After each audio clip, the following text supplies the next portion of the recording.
and this is just such a perplexing situation that we're dealing with. Give us your thoughts as to the comments from the ambassador, and I guess I'm wondering, and a lot of people are wondering, does this have the tacit support of Beijing, given that China's official stance is different? Well, sure. Well, Ambassador Liu Xiaoye is famous for making very strident comments.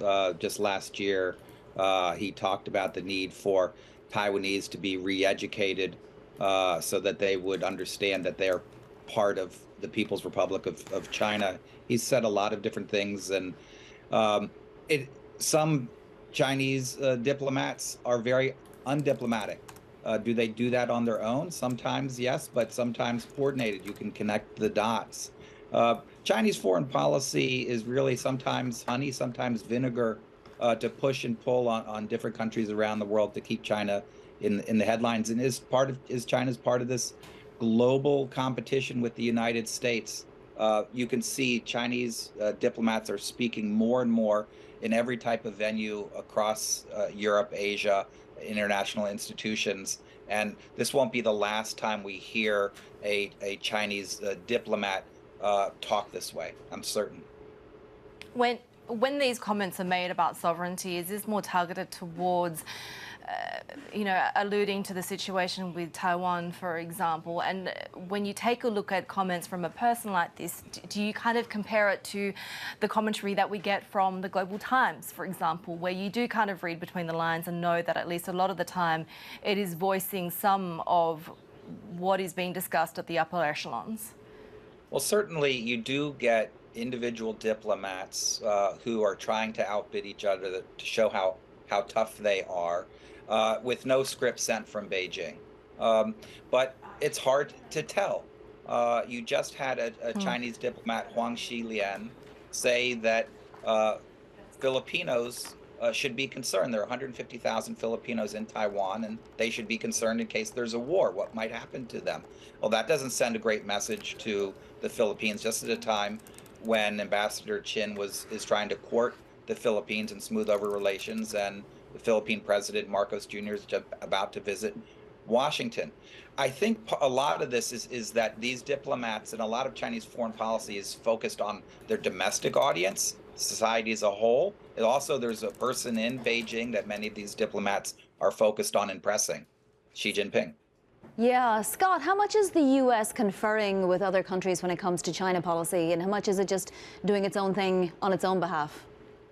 Oh, I think the Biden administration is in a full court press in every region of the world with countries that have a long-standing relationship with the United States, those that are on the fence and those that appear closer to China, on bilaterally, regionally, globally, on economic, security, diplomatic issues. We can really see that the Biden administration is taking that part of the competition with China that's about alignment to heart. And I'm sure that Secretary of State has been logging more miles than just about any American diplomat in a long time. And so, yes, and occasionally the U.S. does need to, it feels, go out in front if it doesn't have unanimity or consensus yet, as it did last October with semiconductor restrictions. But in its mind, it then set a bar for others, and you've seen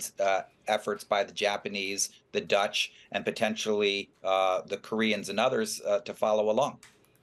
So when we hear comments such as these about sovereignty and so on, how much is it perhaps China trying to tread a line between keeping Russia some way happy without going too far and angering the United States?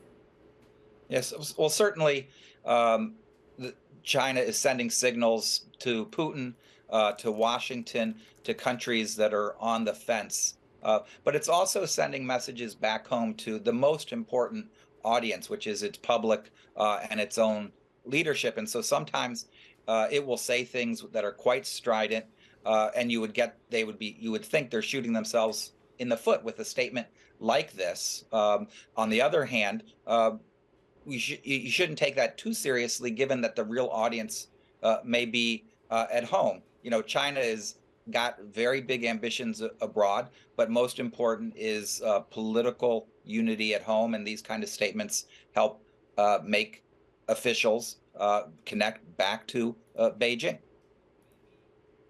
How productive was the Chinese foreign minister's visit to the Philippines? It's hard to judge the success or failure of the ambassador's efforts based on a single trip.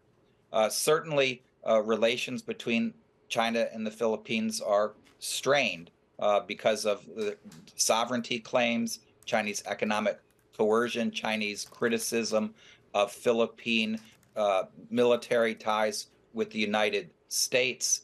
And you're going to have to see over the long term whether or not that type of diplomacy can persuade some in the Philippines that China wants a stable, productive relationship. Certainly, most of the region and around the globe, countries want the U.S. and China to have constructive foreign policies, that their strategic competition doesn't force others to choose economically or lead inevitably to some types of conflict.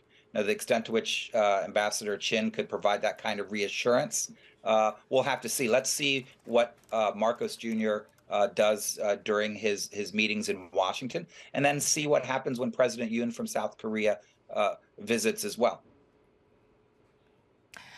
I read a great op-ed, and I actually thought the headline was great too, that scolding isn't a foreign policy. And it kind of goes to the point that, the quote that what you get from China is an airport, what you get from the United States is a lecture.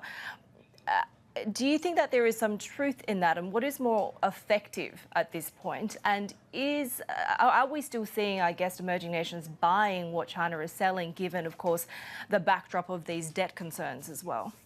Sure. Well, I mean, China is the leading economic partner for most countries in the world in trade and increasingly in a variety of different kinds of technologies. And these countries do not want to sacrifice that relationship, but they also don't want war and conflict.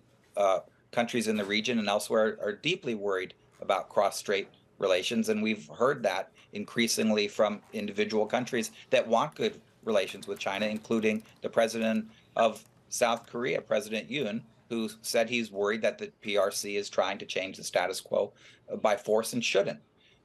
So you're seeing a balancing act, but both by the Chinese and by others who are pushing back and trying to figure out how they can manage in a very difficult world that is not going back to an earlier era of globalization in the post-Cold War period when security and economics were very clearly divided and the security issues were easily compartmentalized. Things are much more complex and difficult for just about everybody now. Scott, what is Emmanuel Macron trying to do, and will he be successful at it? Well, I think, there's domestic politics. There's also historic French foreign policy. Certainly, Europe's economic interests and perhaps those of France are not identical to the United States's. And he's trying to articulate that, and that France also doesn't want the world to be dragged into a war. But the way that he said that and articulated it during his trip to China stood out quite clearly from Ursula von der Leyen's speech and her actions when she was there, and from Chancellor Scholz's visit last fall, and from others. Macron and President Biden consulted after Macron returned, and they seemed to try and paper over these differences. I don't think they quite were successful in that, but I think broadly speaking, the U.S. has done a pretty good job of improving ties with countries and the EU across the pond. China is helped in part because it has not taken a middle position on Ukraine, Russia, and European countries are very clear, broadly speaking, where they stand on the question of Ukraine.